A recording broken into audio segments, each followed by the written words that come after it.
92 विधानसभा खीरागढ़, जो कि आपकी बहुत ही इस समय बहुत चर्चित सीट बन चुकी है। और इस 92 विधानसभा खीरागढ़ की सीट पर कांग्रेस ने एक जो प्रत्याशी हैं जिनको टिकट दी है वो हमारे बीच मौजूद हैं, श्री रामनाथ सिकरवार जी। रामनाथ सिकरवार जी, आपका स्वागत है हमारे इस फेसबुक पेज पर। मेरे पास कई सारे आपके वीडियोस और तस्वीरें भी हैं।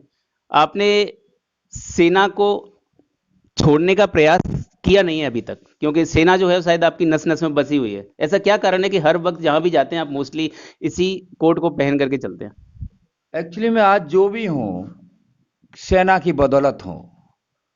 और सेना में अगर मेरी नौकरी नहीं होती तो आज मैं यहाँ पर नहीं होता। सेना में मैं गया तो मुझे मालूम लगा कि हम गांव में थे, कुएं के मेढक थे। सेना में जाके मुझे लगा कि दुनिया बहुत लंबी चौड़ी है। वहाँ पर मैंने एजुकेशन भी बढ़ाई और भी कई कंपटीशन भी फेस किए, जैसे टू बिकम ए गजटेड अफसर, वो भी मैंने फेस किए। और सेना ने 18 वर्ष मैंने कार्य किया है।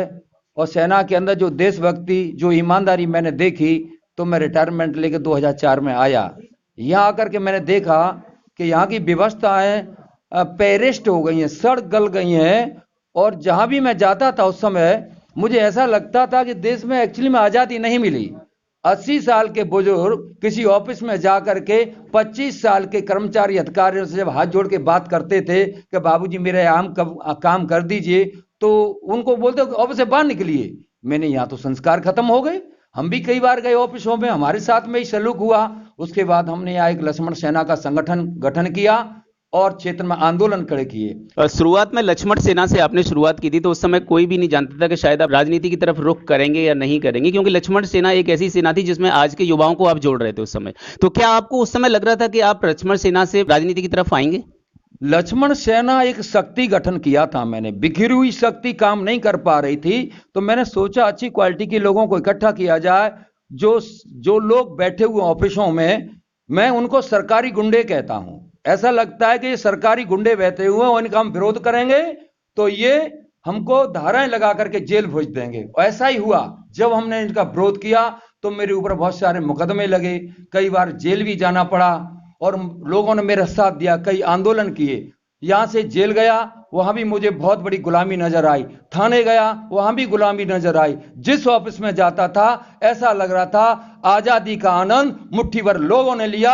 आपने देखा होगा जलियांवाला बाग कांड जो पंजाब में हुआ था, हजारों लोग भुन गए, वहां पर शहीद हो गए। जब उनकी तरफ मैं सोचता हूं कि वो किस आजादी के लिए शहीद हुए थे। गोरे अंग्रेजों से हमने आजादी ली और काले अंग्रेजों के चंगुल हम फंस गए। तो मेरी इन काले अंग्रेजों से लड़ाई है मेरे भाई।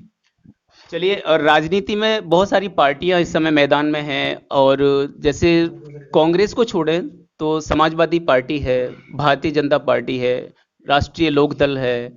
तो गठबंधन के अलावा अगर आप चाहते तो निर्दलीय भी चुनाव लड़ सकते थे। तो आपका चुनाव जो था वो कांग्रेस ही क्यों? पहले मैं निर्दलीय चुनाव लड़ चुका हूं एक बार। लोगों ने मुझसे कहा कि रामनाथ जी किसी पार्टी से चुनाव लड़ो, राष्ट्रीय पार्टी से चुनाव लड़ो। मेरी नजरों में दो राष्ट्रीय पार्टी हैं, कांग्रेस और बीजेपी। बीजेपी की टिकट न मुझे इस जन्म में मिलेगी न अगले जन्म में मिलेगी, क्यों वहां करोड़पति अरबपतियों को टिकट मिलेगी। और कांग्रेस पार्टी में मैं गया, 5 रुपए मेरी सदस्यता में लगे। और मुझे कांग्रेस के प्रियंका गांधी जी ने, अजय कुमार लल्लू जी प्रदेश अध्यक्ष जी ने आश्वासन दिया था कि आपको टिकट आज फाइनल नहीं होगी, हमारी सर्वे होगी। अगर सर्वे में तुम पास हो गए तो टिकट आपको मिलेगी, सर्वे में फेल हो गए तो टिकट नहीं मिलेगी। मुझे यह स्वीकार हुआ और सर्वे में मेरा नाम आ गया। लोगों ने कहा कि क्षेत्र में मजबूत प्रत्याशी कौन है, तो लोगों ने कहा रामनाथ सिकरवार, जो 17 वर्षों से लोगों की हक की लड़ाई लड़ रहा है, वो हमें पसंद है, उसको टिकट मिलेगी तो हम उसे वोट देंगे। आज खैरागढ़ तहसील के अंदर जाति पार्टी धर्म हिंदू मुस्लिम सब साइड में पड़ा हुआ है। केवल देख रहे हैं रामनाथ सिकरवार, और रामनाथ सिकरवार और मेरे लोगों द्वारा क्षेत्र में कार्य आज बड़ी ऊंचाइयों पर पहुंच रहे हैं। रामनाथ सिकरवार जी को जब हम देखते हैं तो मैंने भी देखा था कि एक झोला लेकर के हाथ में एक डायरी लेकर के और आप निकल जाते थे अपनी गाड़ी में और एक लाउड स्पीकर भी चलता था उसके द्वारा आप लोगों को संबोधित करते थे। फिर मैंने देखा कि कुछ वीडियोस में आप अलग अलग स्कूलों में जाकर के आपने ज़्यादा भ्रमण किया, स्कूलों की भी आपने खूब खिंचाई की। वहाँ पर स्टाफ नहीं था या फिर बच्चे कुछ सीख नहीं रहे थे या फिर बच्चों की संख्या बहुत कम थी। और फिर हमने देखा कि एक सड़क का भी आपने मुद्दा उठाया था कि कुछ जो इंजीनियर थे वो सड़क की हालत किस तरह से उन्होंने सड़क का निर्माण किया है या क्या उसके अंदर इंग्रेडिएंट्स लगा रहे हैं, वो मटेरियल कैसा यूज कर रहे हैं। तो रामनाथ सिकरवार जी की लड़ाई किससे है? मेरी लड़ाई किसी पार्टी से नहीं है। मेरी लड़ाई है कि हिंदुस्तान के अंदर खैरागढ़ तहसील को एक सैंपल के तौर पर मैं तैयार करना चाहता हूं लोगों के साथ में। यहां पर सारे कार्य तरीके से होंगे और कोई भी अधिकारी कर्मचारी ये नहीं होगा कि हाजिरी लग रही है ऑफिस में और पिकनिक मना रहे हैं बाबूजी, बच्चे करा रहे हैं दर्द से और डॉक्टर साहब पिकनिक मना रहे हैं। हॉस्पिटल के सामने ब्लॉक में स्कूल में बोर्ड लिखा लगा होगा फलाना अधिकारी फलाना कर्मचारी, अगर हॉस्पिटल में नहीं है तो किन कारणों और रिमार्क पर लिखा होगा। ये काम करेंगे, तनख्वाह लेते हैं, काम करना होगा। अधिकारी कर्मचारी की समस्या होंगी, हम सुनेंगे, हम जाकर के लखनऊ मुख्यमंत्री के सामने रखेंगे, अध्यापकों की बात को भी सुनूंगा, अधिकारियों की बात को सुनूंगा। काम तो करना पड़ेगा भैया, तनख्वाह ले रहे हो तो। मैं 18 घंटे का आज भी काम करता हूं। लोग मुझे कहते हैं रामनाथ सिकरवार को नेता कहते हैं।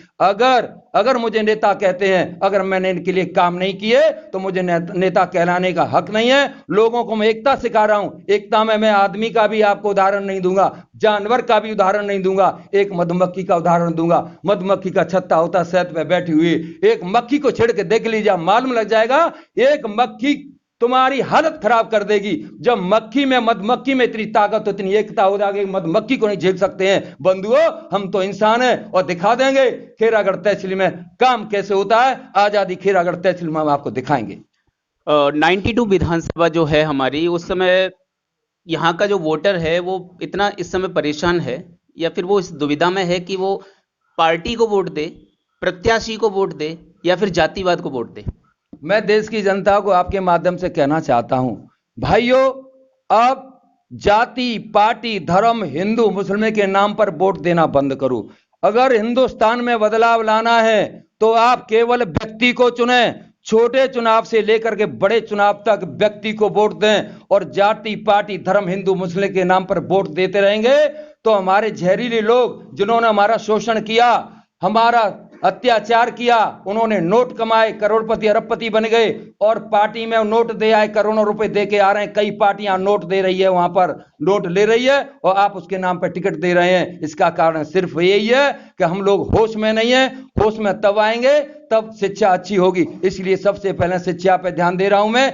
Education is the backbone of the country और एजुकेशन की ये हमारे जो आका बैठे हुए हैं, इन्होंने एजुकेशन की रीढ़ की हड्डी तोड़ दी। और रीढ़ की हड्डी इसलिए तोड़ दी कि अगर ये योग्य बन गए, समझदार बन गए, बोलना सीख गए तो फिर ये जिंदाबाद के नारे नहीं लगाएंगे। एक गांव में आएंगे तो इन पर टमाटर और अननोन से थोपड़े पर मारेगी जनता। इसलिए पढ़ाई खत्म कर दी है। इस समय एग्जिट पोल देखें तो सोशल मीडिया पे बहुत सारे एग्जिट पोल चल रहे हैं। जब मेरे खिलाफ कोई बोलता है तो मेरी पावर बढ़ती है। रही एग्जिट पोल की, इस मीडिया में बहुत सारे ऐसे लोग हैं जिनको खरीदने वाला पैदा नहीं हुआ, लेकिन कुछ चैनल ऐसे हैं जिनकी आंखों में शर्म नहीं हुई है, झूठे एग्जिट पोल दिखाते हैं और बिके हुए चैनल हैं। आप होश में आइए। उन चैनल वालों से मैं कहना चाहूंगा जो बिक जाते हैं, आज का डूबता हुआ सूरज हम देखेंगे, इसकी कोई गारंटी है? जब शाम का सूरज जब छिपेगा हम जिंदा रहेंगे नहीं रहेंगे इसकी कोई गारंटी नहीं है। अपने जमीर को मत बेचिए, आप इंसान बन जाइएगा। और इंसान नहीं बने तो ईश्वर का कुदरती डंडा ऐसा मारता है कि आपको सांस लेने के लिए वक्त नहीं मिलता है। बंधुओं, यहां जिस क्षेत्र में शिक्षा भी सुधरेगी, इलाज भी बढ़िया होगा और हिंदुस्तान के अंदर खैरागढ़ तहसील के विकास कार्यों का उदाहरण दिया जाया करेगा कि विकास कर तो खैरागढ़ तहसील में हो रहे हैं। आप कह रहे थे कि सड़कें टूट रही हैं, क्या क्या हो रहा है आपने अखबारों में पढ़ा होगा। गाजियाबाद में लोग जलाने ले गए थे मरकट के लिए लाशें और जो जलाने गए थे वो खुद वहां पर 25-30 लोग लाश बन गए थे। छत गिरी थी, मरघट में गिरी थी क्या नहीं? तो उस इंजीनियर को, उस ठेकेदारों की आंखों में शर्म नहीं है और उनकी भी आंखों में शर्म नहीं है जिन्होंने लोगों को बचाया। मैं कह रहा हूं इस देश में जो कानून है उसको बदलना चाहिए और ऐसे लोगों को सरेआम चौराहे पर फांसी देना चाहिए जिनके कारण वो छत गिरी और 25-30 लोग मर गए वहां पर जाकर के। इस देश में पुनः क्रांति की आवश्यकता है और अच्छे लोग आज भी देश में बहुत है। अच्छे लोगों को इकट्ठा होना चाहिए और जितने अच्छे लोग इकट्ठे हो गए, 4 अच्छे लोगों के सामने, 4 ईमानदार लोगों के सामने, जिन लोगों का जमीर जिंदा है, 1000 लोग सामने खड़े नहीं हो सकते। मैं गारंटी के साथ इस बात को आपको कह सकता हूं मेरे भाई। तो इस समय जो खीरागढ़ की विधानसभा सीट है उस पे आपका मुकाबला सीधा सीधा किससे है? भाई जितने भी प्रत्याशी यहाँ चुनाव लड़ रहे हैं ये सब खीरागढ़ तहसील के वार के वार ही लोग हैं। ये करोड़पति अरबपति लोग हैं। इनको पूछिए तुम अरबपति कहां से बन गए? मुझे 18 साल हो गए यहाँ करके, मैं घर नहीं बनवा पाया, मुझ पर ढंग के कपड़े नहीं है पहनने के लिए, ये अरबपति कैसे बने? ये सब लोग जो चुनाव लड़ रहे हैं ये बार के लोग हैं, खीरागढ़ तहसील से बार के लोग हैं। खीरागढ़ की जनता ने इनको रिजेक्ट कर दिया, रिजेक्ट। और रही मुकाबले की बात, भैया मुकाबला अब काउते ना हा, तो यहाँ तो बॉटम टू टॉप जितनी कास्ट लोग हैं गोल हो गई हैं, लामबंद हो गई हैं। जब 10 मार्च को वोटों की गिनती हो तब मालूम कर लेना। अब यहाँ कोई मुकाबले में नहीं है। ये सैनिक की आवाज है, नकली बात नहीं करता हूं, क्षेत्र में घूम के देख लें। और ये चुनाव नहीं है, ये एक आंदोलन है, ये क्रांति है। और ये क्रांति, ये आंदोलन पूरे देश में जाएगा। और विधानसभा में इस बात को मैं कहूंगा कि जो ठेकेदार, इंजीनियर ऊपर से नीचे तक जब सड़क बन रही है, छत बन रही है, जो कमीशन खा रहे हैं, तुम्हारी आंखों में शर्म का पानी नहीं है? इनको पूछूं मैं जाकर के। छत गिर रही है, लोग मर रहे हैं, सड़क टूट रही है, नाली खरंजा बन गए, बनते ही टूट रहे हैं। जब नाटक बंद करो। उसमें मैंने कई सड़कें लात मार के तोड़ दी हैं, सब टूट जाती हैं। फिर तुम कमीशन खा के बता देना ठेकेदार गलत है ही नहीं। ठेकेदार गलत है, इंजीनियर जब तक इंजीनियर से पास नहीं करेगा जब तक वो पैसा मिलेगा ही नहीं। तो इनको बिल्कुल खीरागढ़ तहसील में, जिला आगरा में एक वंडरफुल चेंज आएगा। और मैं देश के अच्छे लोगों के, देश की जनता से मैं कहना चाहूंगा, साथ दें, अब भी साथ दें, जीतने के बाद भी साथ दें। और भैया अच्छे लोग हैं कहां? अच्छे लोग कहां? अच्छे लोग या तो सड़कों पर चप्पल चटका रहे हैं जिनको लोग पागल कहते हैं, या फर्जी मुकदमे में फंसा करके जेल में सड़ रहे हैं जिनकी जमानत नहीं हो रही है, या फिर उनकी हत्या करवा दी जिन नकली लोगों ने। बंधुओं, ये अच्छे लोगों के इकट्ठा होने का वक्त आ गया है। तो आखिरी समय पे मैं आपसे सिर्फ यही पूछना चाहूंगा, आपके वो कौन से मुद्दे हैं जो सबसे पहले प्राथमिकता में होंगे अगर आप विधायक बनते हैं? तो आपको डॉक्टर दवा देता है ना, आदमी को कई बीमारियां होती हैं, तो मेरे पास भी एक ऐसी एंटीबायोटिक दवा है जो हर बीमारी में काम करेगी।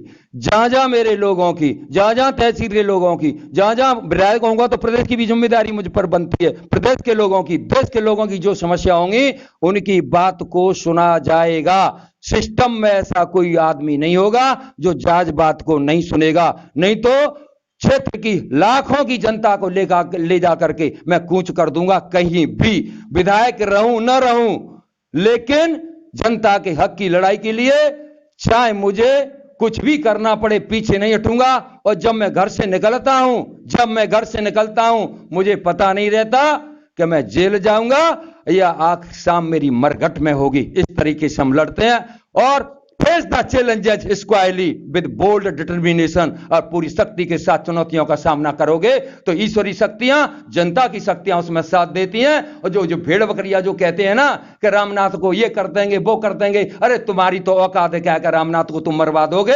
जब ईश्वर की शक्तियां, जनताओं की दुआएं मेरे साथ हैं तो तुम सामने भी खड़े नहीं हो सकते हैं। और जब तक जिंदा रहो, काम करो, देश के लिए काम करिए, समाज के लिए काम करिए, इंसानियत के लिए काम करिए। और चाहे मौत आ जाए, कल आए, तुरंत आ जाए, इसकी परवाह मत करिए। जय हिंद, जय भारत। धन्यवाद सिकरवार जी। और हम चाहते हैं कि हमारी शुभकामनाएं आपके लिए हैं, लेकिन अभी आगे और भी इंटरव्यूज होंगे तो और भी प्रत्याशियों को हम आपके सामने लेकर के आएंगे। आज हम कांग्रेस के प्रत्याशी जो 92 विधानसभा खीरागढ़ से हमारे साथ थे, रामनाथ सिकरवार जी, आपने अपना बहुमूल्य समय, जो इस समय आपके जो दौरे चल रहे हैं, बहुत कीमती समय आपने हमें दिया, उसके लिए हम आपके शुक्रगुजार हैं। Thank you.